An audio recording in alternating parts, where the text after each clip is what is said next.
Hello viewers, in this video I'll show how to solve WhatsApp document and audio option not showing problem. Let's see how to solve this problem.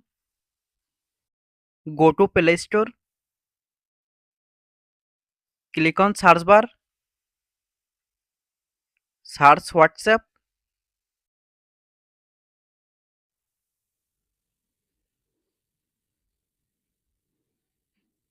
update WhatsApp app, tap on hold WhatsApp app, click on app info,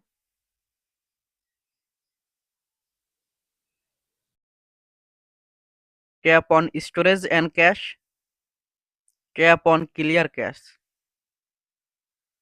and tap on force stop, tap on OK. Now go to WhatsApp. Now WhatsApp document and audio option showing. Thanks for watching. Don't forget like and subscribe.